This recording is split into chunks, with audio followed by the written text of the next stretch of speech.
Brother, as the Codex says, yes, gender is culturally formed, but it is also a domain of agency, and it is most important to resist the violence that is ideal gender norms, especially against those who are gender different or non-conforming in their gender presentation. You speak the truth, brother. Now let us go forth and commit holy genocide in the Emperor's name.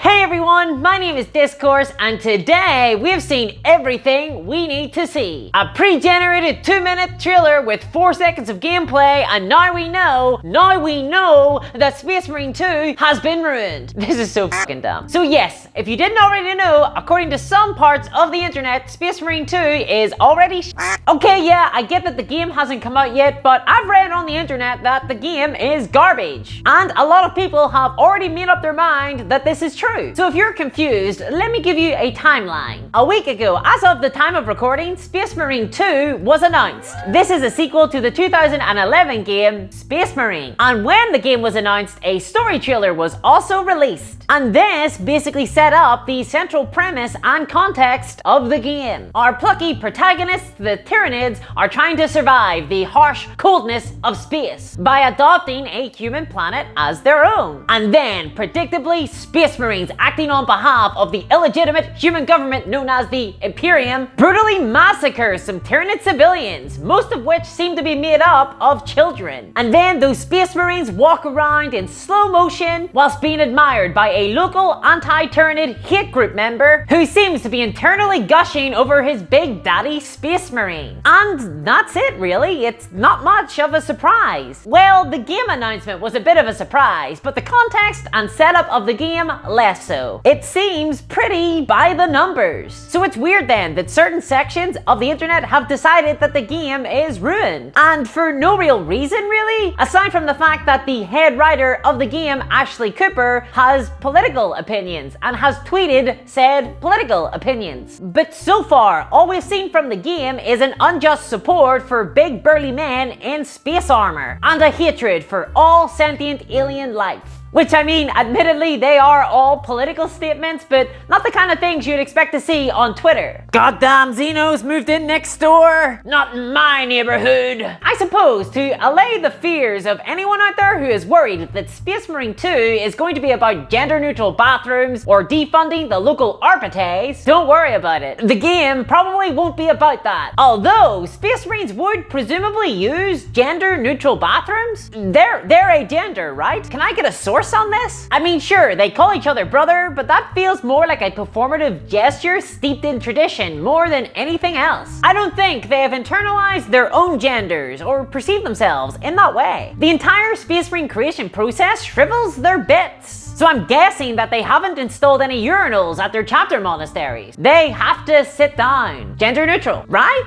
Am I wrong? And seriously, let's be honest here. I mean, I don't want to belittle anyone's job. I'm a content creator on YouTube, but writer is probably the least important role in a Space Marine game. The story of Space Marine 1 was basically, gotta fight the orcs. Actually, chaos. I didn't exactly come out of that game thinking, wow, what a transformative experience. This has transcended the medium and utterly changed my perception of art. Leandros is a lesson in how to treat one's fellow man. No, I came out of it thinking, that was pretty good. I liked how you regenerated health from ripping the skulls of your enemies from their body. That was probably the best bit. The guns and weapons had a nice weight to them as well, and movement was pretty fluid, and it got across the feeling of being a Space Marine. The story was secondary. And I suppose my point is that Space Marine was a fun game, but not much more than that. It was mostly comprised of the joy that is getting to be a big burly Space Marine running around and chopping up orcs with your chainsword. Honestly, the thing that I'm most worried about is the fact that we're now fighting Tyranids. So aside from the fact that Tyranids are obviously the protagonists of the setting, so it feels kind of bad to be killing the goodies, but the orcs in the first game were a lot of fun to fight.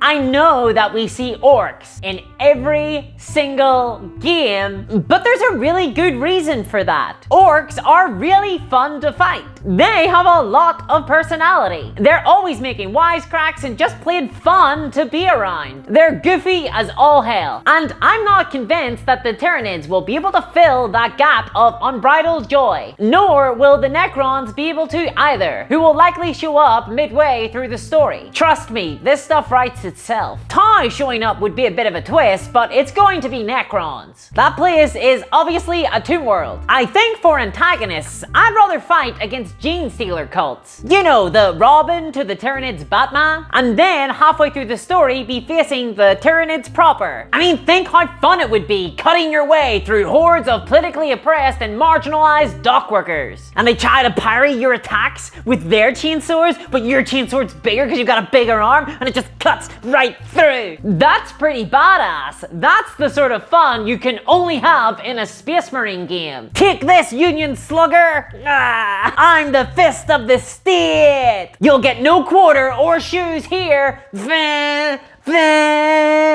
Sorry, got a little bit carried away there. That, or they could have just set the game in the Arctaria sector, so both orcs and Tyranids could have been fought against. That would have been kind of fun, actually. Anyway, this is all a huge distraction from the real conversation we should be having. Where is my survival horror game where you play as a guardsman trying to escape Kimura? Come on! It would be so good! Sneaking around, shooting at Drukhari with whatever you could find, being run down by Hellions. Endless fun, throwing permadeath, jump scares as well. Your character just getting chased down an alleyway by a horde of half-naked Dark Eldar. Sounds like a pretty standard Friday night for me actually, but to do it in a video game would be pretty novel. Yeah, that would be a good game. But look, I suppose ultimately my point is that no one should expect transcendent writing from this game. Honestly, the real joy will come from the gameplay, and that can't really be ruined. So just sit back and enjoy the ride. It's gonna be a pretty throwaway story overall. A little bit of drama, some tension, a midpoint twist. It doesn't need to be any more than that. And if it is, I'll be really impressed. You can dislike a writer's previous body of work, but just getting concerned because they tweeted about political issues in the past? Chill out. The core strength of Space Marine 1 was in the gameplay, and from the 4 seconds of footage that we have seen, it looks to be the exact same. Like, it might be a little too similar. The first one was very fresh. It had come off the back of about half a decade of cover-based shooters like Gears of War, so mechanics that rewarded players for their ability to get into combat with regenerating health was a real breath of fresh air at the time. But it's been 10 years since then, and cover-based shooters aren't as big anymore. So this is a different landscape that the game is launching within. It's just not as fresh. I hope it performs well. I hope that the gameplay holds up. The first one still does, but that's a big old 2 beside that Space Marine title, so I'm going to reserve my judgment until we've seen some more substantive gameplay. And I'll probably cover it, so subscribe to the channel if you're interested in that. And seriously, this entire debate about the writer of the game is just needless, and it's coming across as a little bit mean at this stage. Here's a factoid for you. Every single writer has political opinions. I'm sorry, but they do. And most of them are vocal about their political opinions. Some are just easier to find than others. And this means that every single video game, every single script, every single piece of art has a political dimension. Although I still encounter people who argue that RoboCop is apolitical. On the international scene, the Amazon nuclear power facility has blown its stack, irradiating the world's largest rainforest. Environmentalists call it a disaster.